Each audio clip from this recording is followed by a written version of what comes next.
Jamaah. Yeay. Oh jamaah. Yeay. Alhamdulillah. Mana tepuk tangannya? Masya Allah semangat. Tadi ibu siapa namanya yang bertanya tadi ibu?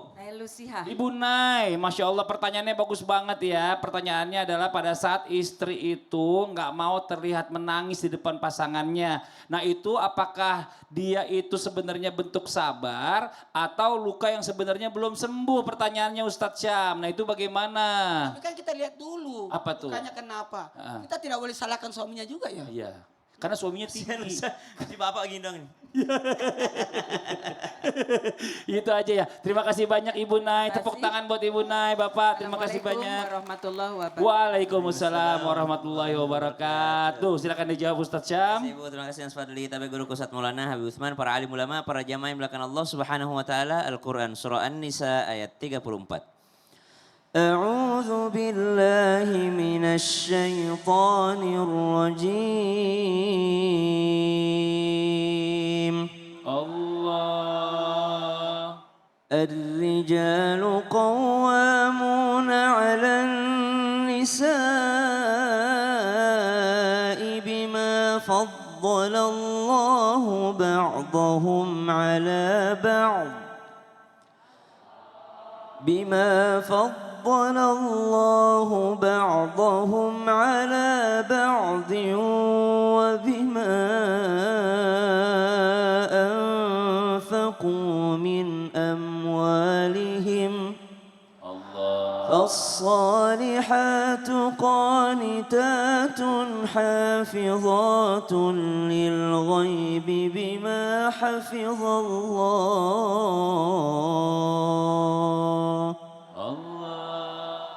واللاتي تخافون نشوزهن فعظوهن واهجروهن في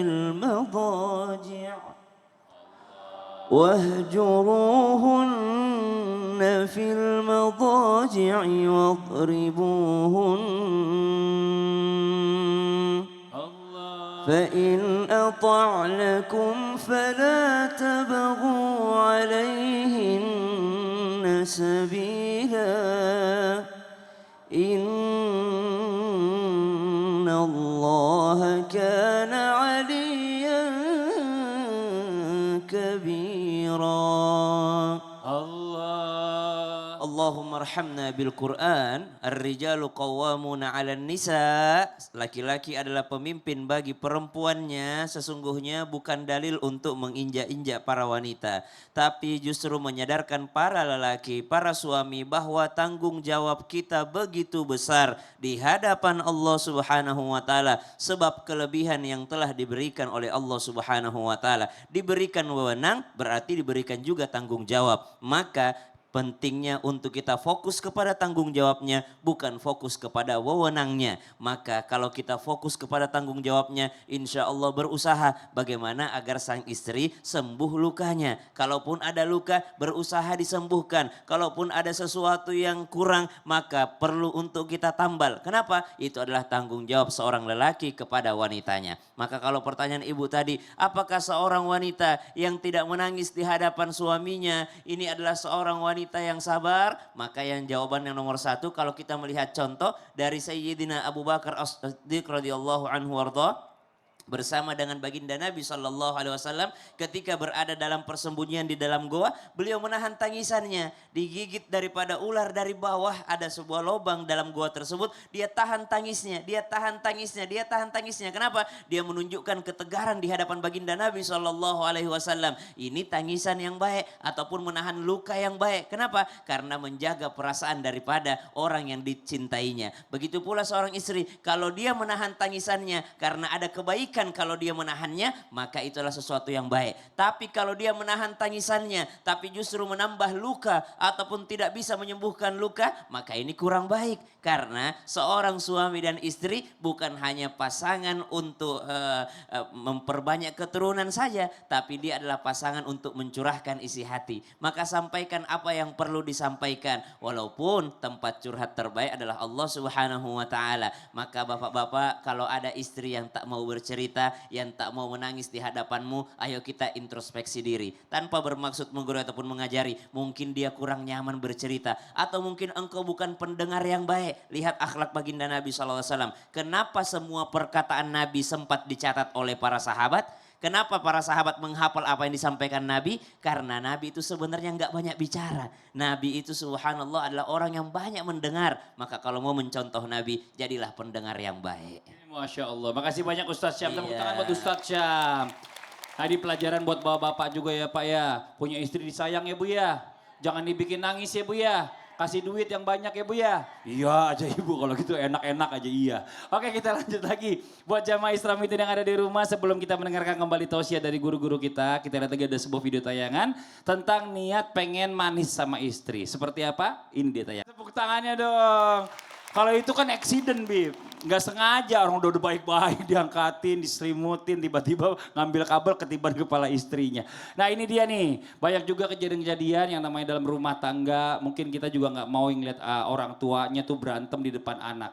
Anaknya tuh pengennya tuh taunya orang tuanya baik-baik aja. Pura-pura kompak di depan anak. Tapi sebenarnya aslinya itu adalah dingin di balik pintu. Atau istilahnya masih cuek-cuekan antara suami istrinya. Banyak yang disembunyikan. Nah pertanyaannya, apakah itu pengorbanan atau justru kepalsuan yang akan membuat anak ikut terluka? Wah ini nih pelajaran buat kita. Silakan Bib penjelasannya. Tepuk tangan buat Habib Usman. Terakhir Mas Fadli, Ustaz Maulana, Ustaz Syam.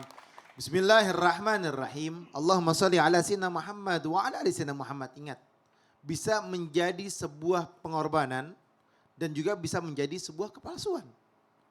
Bisa menjadi sebuah kepalsuan ketika orang tua tersebut tidak memiliki sebuah niat untuk memperbaikinya. Karena apa? Karena ketika di depan anak, anak itu memiliki perasaan. Anak itu sangat-sangat super sensitif. Dia tahu bagaimana ketika melihat, memandang orang tuanya. Dan dia memahami gestur daripada orang tuanya.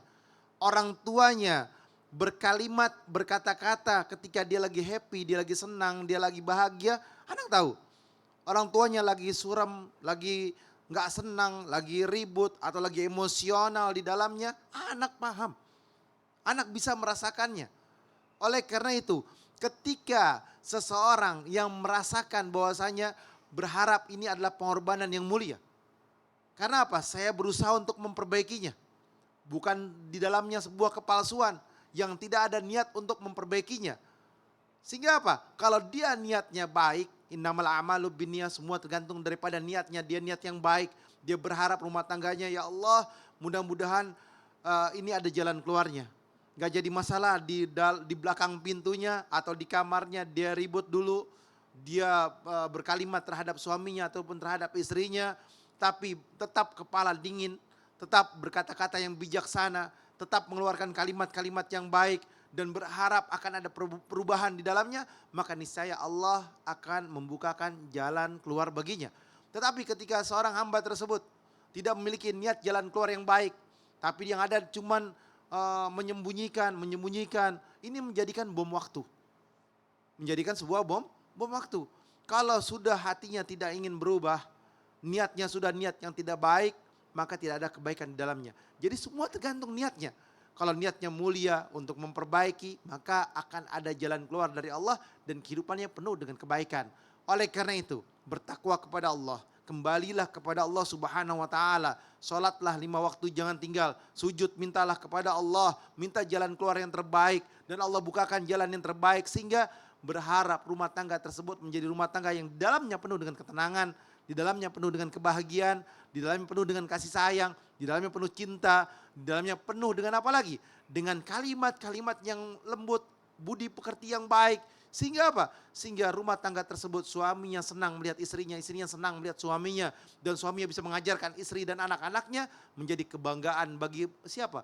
Bagi anaknya, orang tua saya baik, orang tua saya saling menyayangi, orang tua saya bisa mendidik saya dengan didikan yang baik, mengajarkan Al-Quran, mengajarkan ilmunya agamanya Allah, sehingga insya Allah rumah tangga tersebut sakinah mawaddah warahmah. Amin. Makasih banyak Bib. Tepuk tangan buat Habib Usman. Ustadz Maulana, izin dong Ustadz. Iya, Kalau ada istri nih yang pura-pura Kalau ada bahagia. istri, kenapa? Pura-pura bahagia di depan mertua, di depan suaminya. Padahal sebenarnya dalam hatinya ini dia tersakiti oleh kata-kata terutama dari mertuanya.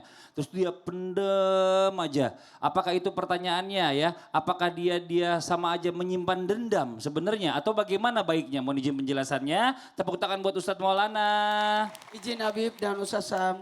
Maaf tanpa menggurui, hanya mengingatkan rumah tangga orang masing-masing ada masalah. Tidak ada rumah tangga yang tidak punya masalah. Tidak ada. Sekelas Nabi Adam aja ada masalah. Sampai lahirlah yang namanya Nabi Syits. Apakah rumah tangga Rasul juga ada masalah? Jawabannya iya. Semua ada. Makanya tinggal bagaimana kita menyikapi. Nah gimana kalau ada sosok istri. Dalam hal ini lebih baik diam. Padahal dia ada masalah konflik sama mertua, konflik sama suami. Nah ini kita lihat apakah dia menyimpan dendam atau tidak. Jawabannya ada dua. Kita lihat dulu pada posisinya. Posisi apakah dia sedang memiliki bisa menahan diri, menjaga keutuhan rumah tangga itu. Itu yang pertama. Apakah dia berusaha menjaga rumah tangga atau menyimpan strategi untuk kapan saya luapkan. Nah, maka kalau bertanya Mas Fadli tadi, apakah ini dendam? Lihat dulu. Kalau dia niatnya untuk menjaga keutuhan rumah tangga, ini yang ada dalam Al-Quran. Unna libasul lakum wa antum libasul launna. Dia tidak mau menceritakan karena lagi menutup aib keluarga. Bukankah itu aib, betul tidak? Jamaah. Mertua itu adalah orang tua kita. Suami itu adalah panutan kita. Ingat kalau suami ke bawah, suami ke istri, dari atas ke bawah namanya sabar. 1, 2, 3. Sabar. Tapi kalau dari bawah ke atas, istri ke suami namanya taat. Siapa istri yang bersabar terhadap suaminya, maka pahalanya bagaikan Ratu Asia. Dan siapa suami bersabar atas istrinya, maka pahalanya bagaikan pahala Nabi Ayub alaihissalam. Nah, karena ini dua-duanya diuji. Diuji dengan suaminya yang zalim, yakni Ratu Asia. Diuji oleh istrinya Siti Rahma ketika dia jual rambutnya untuk kebutuhan keluarga. Tapi Nabi Ayub justru menyimpan, iya kalau kamu nanti datang kembali kepadaku, akan kucambuk kau dengan 100 kali cambuk. Pada saat istrinya datang, dia mau cambuk 100 kan gak enak. Karena sudah terlanjur bernazar. Maka diambillah rumput 100, diikat baru 1 kali mukul. Jadi dia hitung 1 kali pukulan. Maka kembali lagi, strategi apa yang digunakan? Maka kategori ini kita lihat dulu niatnya. Innamal a'malu binniyat. Tapi kenapa orang bisa menyimpan dendam? Karena dia tidak menyelesaikan persoalan dan tidak membuka pintu maaf. Itu masalahnya. Maka sebaiknya maafkan. Ikhlas. Ikhlaskan. Posisikan kita dalam posisi mertua. Sebenarnya mertua itu kenapa ikut campur dalam rumah tangga kita? Karena kita tidak bisa menyelesaikan persoalan. Masya Allah. Makasih banyak Ustadz Maulana. Tepuk tangan buat Ustadz Maulana. Kita lanjut lagi buat jamaah Islam itu indah yang dirahmati Allah yang di rumah juga. Jamaah. Ada rumah tangga mungkin di luar kelihatan hangat. Ada Bu kayak gitu ya Bu ya. Tapi sebenarnya keluarganya tuh kayaknya anyep orang bilang ya. Hampa gitu loh. Suami istri itu kayaknya udah gak ada kayak apa ya. Udah gak ada kayak rasa cinta. Nah pertanyaannya. Apakah ini tandanya cintanya memudar atau mulai pudar. Atau justru Allah itu sedang menguji keikhlasan. Apakah kita mencintai tanpa syarat. Coba kita tanya sama Ustadz Syam. Silakan Ustadz Syam dijawab. Tepuk tangan buat Ustadz Syam. Terima kasih Bang Fadli, tapi guru kami Ustadz Maulana Busman, para jamaah, para alim ulama yang belakang Allah Subhanahu wa taala.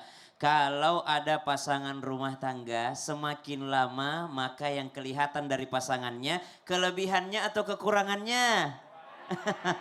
Satu-satunya manusia, semakin engkau dekat dengannya, semakin engkau mengenalnya adalah kelebihannya yang ketemu adalah cuma Nabi Muhammad sallallahu alaihi wasallam. Semakin kau pelajari tentangnya, maka yang ketemu kelebihannya. Semakin kau mengenalnya, yang ketemu adalah kelebihannya. Semakin kau dekat dengannya, yang ketemu adalah mukjizatnya, kelebihannya, keutamaannya. Tapi kalau manusia biasa selain Nabi Muhammad sallallahu alaihi wasallam, semakin kau mengenalnya, yang kelihatan malah kekurangannya. Makin ketahuan baunya kayak gimana, makin ketahuan ternyata akhlak buruknya seperti apa. Maka apa yang perlu ditanamkan? Maka sifat kesabaran yang ada. Karena tak ada satupun manusia yang sempurna kecuali Nabi Muhammad sallallahu alaihi wasallam. Nah, rumah tangga terlihat hangat tapi hati sudah hampa. Apakah ini tandanya cinta mulai pudar? Kembali kita kepada ayat Al-Quran yang paling sering dipakai kalau ada acara pernikahan. Apa itu? Ar-Rum ayat 21.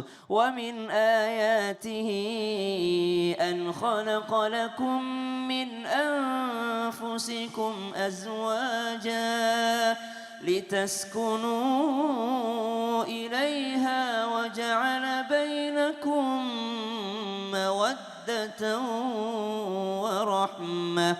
Umumnya kata cinta itu dalam kamus bahasa Arab ataupun literasi bahasa Arab disebutnya bukan mawaddah tapi disebutnya mahabbah, hub. Mahabbah itu cinta. Lalu mawaddah itu artinya apa? Apa bedanya mawaddah dengan mahabbah? Kalau kata ahli bahasa Arab mengatakan mahabbah itu cintanya, tapi kalau mawaddah itu proses untuk mendapatkan cinta itu. Sehingga rumah tangga disebutnya bukan mahabbah, bukan cinta, tapi mawaddah. Apa mawaddah? Usaha-usaha untuk menumbuhkan cinta. Kalau hari ini masih cinta, seminggu kemudian masih cinta, sebulan masih cinta, setahun sudah mulai hampa, subhanallah, maka datang lagi mawaddah itu apa? Usaha-usaha menumbuhkan cinta itu kembali. Sehingga kalau awal pernikahan mungkin bercandanya beda, setahun pernikahan bercandanya beda. Jangan sampai lahir anak pertama terbagi sudah cintanya, kuranglah cintanya kepada suami, kuranglah cintanya kepada istri. Jangan sampai lahir lagi anak kedua, makin tambah kurang lagi jatahnya istri mendapatkan perhatian. Lahir lagi anak ketiga, makin tidak dapatlah istri perhatiannya. Padahal Al-Quran mengatakan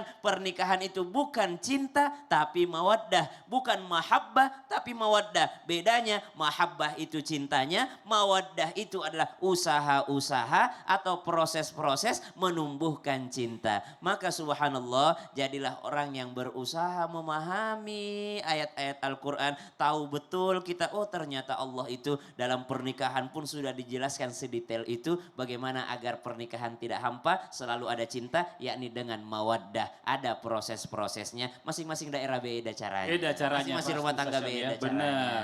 Dan setiap orang itu punya cara masing-masing untuk menumbuhkan cinta. Apa yang Iya. dilakukan mungkin sama saya, belum tentu cocok sama Ustadz Syam. Apa yang dilakukan Nabi Muhammad SAW kepada Ibunda Khadijah, beda lagi yang dilakukan kepada Ibunda Aisyah, beda lagi kepada Ibunda Zainab, beda lagi dengan Ibunda yang lain, subhanallah. Oke, terima kasih banyak Ustadz Sama-sama, Syam. Mas Fadli. Buat jamaah Islam itu yang di rumah, jangan kemana-mana dulu. Kita saksikan terlebih dahulu lagu Indonesia Raya.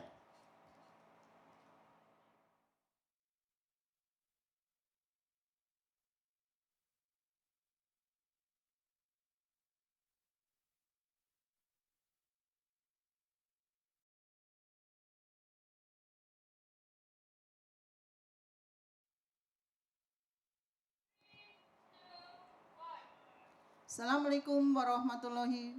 Jamaah. Yeay. Oh jamaah. Yeay. Alhamdulillah. Waalaikumsalam Masya warahmatullahi. Allah. Waalaikumsalam warahmatullahi wabarakatuh. Ibu sabar, udah gak sabar banget pengen nanya. Belum kita Bu masuk dulu ke segmennya ya. Kita masuk dulu ke segmen Tanya Dong Ustadz. Kami semua tanya dong Ustaz. Ya boleh Bu sekarang. Iya silakan. Ayo, ayo. Ayo, tarik nafas. Assalamualaikum warahmatullahi wabarakatuh. Waalaikumsalam warahmatullahi wabarakatuh. Habib Usman. Habib Usman soal orangnya Bu. Boleh. Ibu namanya siapa Ibu? Ini Perkenankanlah Habib nama Maulana. saya Siti Ropinga dari Samara Cilacap. Samawata. Tepuk tangan Sakinah, dong, Masya warahmah. Allah. Ya, Ibu mau nanya apa sama Habib? Habib, saya bertanya, saya sudah berdoa agar rumah tangga saya tetap utuh. Tapi dalam hati saya tetap siap jika takdir berkehendak lain. Apakah itu bentuk tawakal? Atau hati yang perlahan mulai belajar melepaskan? Oh gitu. Nah itu gimana jawabannya Bib? Masya Allah, langsung aja dijawab Bib. Bismillahirrahmanirrahim. Allahumma salli ala sayyidina Muhammad wa ala ali sayyidina Muhammad. Ingat, setan itu selalu menggoda manusia agar berada dalam sebuah keterpurukan. Ketika seorang berdoa agar rumah tangganya tetap utuh, ini adalah bentuk tawakal, berserah diri kepada Allah, berikhtiar kepada Allah dan yakin bahwasanya Allah berprasangka sesuai prasangka hambanya. Innallaha inda zonni li'abdi, anna inda zonni abadi bih. Sungguhnya Allah berprasangka sesuai prasangka hambanya dan aku, kata Allah, berprasangka sesuai prasangka hambaku. Oleh karena itu berprasangka baiklah kepada Allah Subhanahu wa taala sehingga hamba tersebut mendapatkan apa yang disangkakan.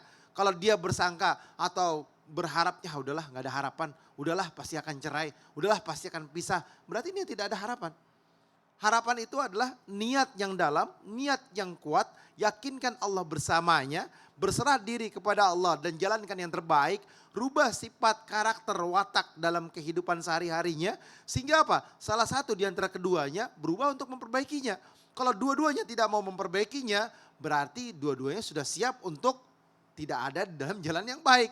Tawakal adalah menyerahkan diri semuanya kepada Allah. Tetapi tawakal itu bukan kalian tetap mempertahankan ego atau emosionalnya. Yang namanya tawakal, menjalankan syariat agama yang baik, ikuti aturan Allah, menyerahkan diri kepada Allah, redam emosionalmu. Masya Allah, terima kasih banyak Habib, begitu Ibu ya. Terima kasih banyak juga buat Ibu, tepuk tangan dong buat Ibu sekali lagi. Boleh kembali ke tempat Ibu, Habib bisa duduk dulu istirahat. Oke, pasien berikutnya boleh geser ke sini Bu. Iya. Pasien. Ibu boleh duduk ya, silakan Bu. Masya Allah silakan, ini dia. Ibu boleh geser lagi ke tengah? Oke, silakan perkenalkan dirinya. Assalamualaikum warahmatullahi wabarakatuh. Waalaikumsalam warahmatullahi wabarakatuh. Perkenalkan saya, nama Mas Fufa Hanim dari Banjarnegara. Tepuk tangan dong buat Ibu Mas Fufa. Mau tanya apa sama Ustadz Syam Ibu? Ingin bertanya pada Ustadz Sam. Ya. Begini Pak Ustadz, saya itu kalau bertemu dengan orang-orang itu selalu tersenyum. Tapi kalau saya berdoa, saya meneteskan air mata dan menangis. Apakah itu yang dimaksud dengan tegar Pak Ustadz? Apakah itu hanya sekedar pura-pura agar terlihat tidak rapuh? Wih mantap loh Ibu, luar biasa. Itu aja Ibu. Ya, sekian pertanyaan saya. Assalamualaikum warahmatullahi wabarakatuh. Waalaikumsalam warahmatullahi wabarakatuh. Langsung dijawab sama Ustadz Syam. Terima kasih banyak Ibu. Tepuk tangan buat Ibu, Masya Allah. Boleh, Ibu mau kembali ke tempat, silakan boleh Bu. Silakan dijawab Ustadz Syam. Baik, kalau tidak menangis, tidak menunjukkan kelemahan di hadapan manusia yang lain karena malu kepada manusia, maka itu kurang baik. Tapi kalau tidak menunjukkan kelemahan di hadapan manusia lain karena malu kepada Allah, itu baru mulia.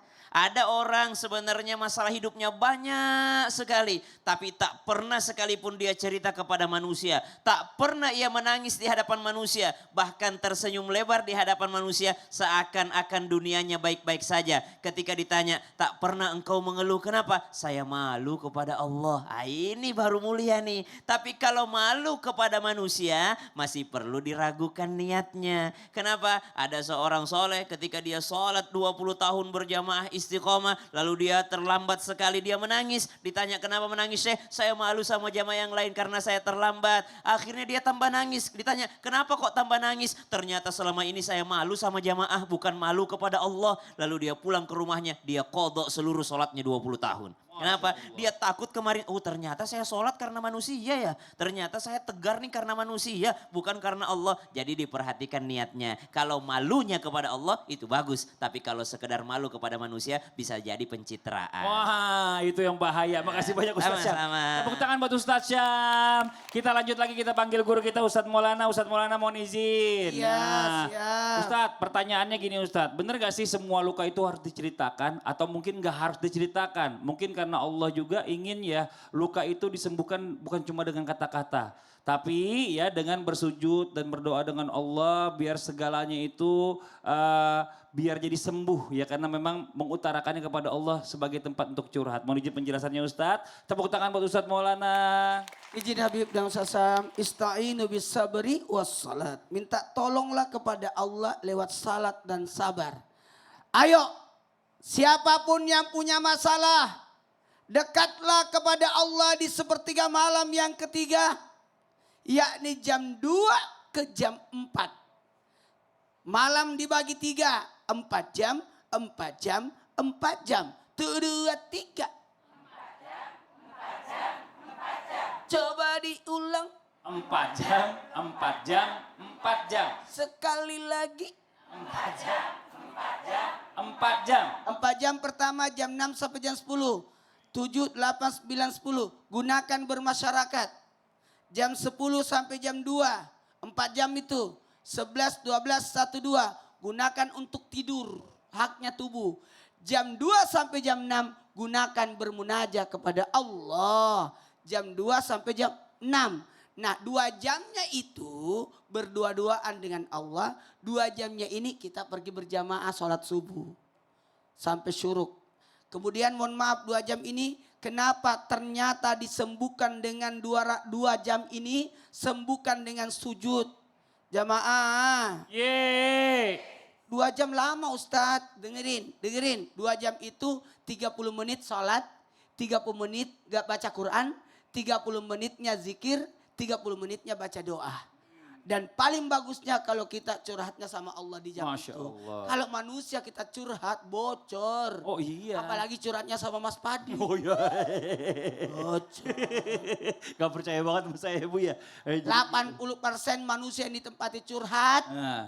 tidak mau peduli. Oh gitu. 20%-nya rasain lu. Ih nauzubillah, kasihan banget. Kalau sakit curhatnya sama dokter. Ah. Itu pasti kasih solusi. Yang tepat gitu. Makasih banyak Ustadz Maulana. Tepuk tangan buat Ustadz Maulana.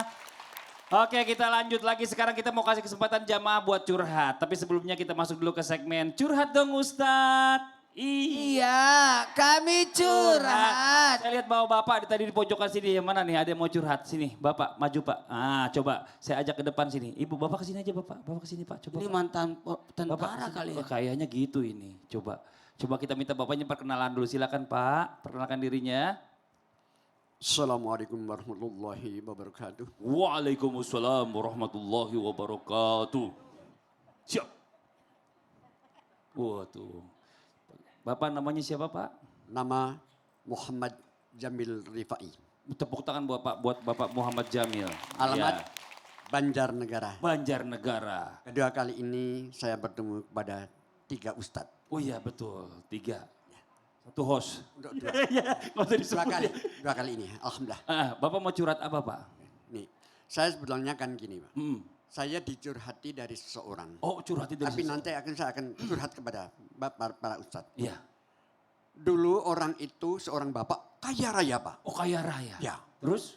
Setelah tua dia itu sudah meronta-ronta. Anak tidak memiliki, ibunya juga apalagi. Oh. Ya, lah tanya pada bagaimana Pak saya hukumnya kalau saya putus asa. Gitu. Lah terus saya kan bingung karena bukan ustadz.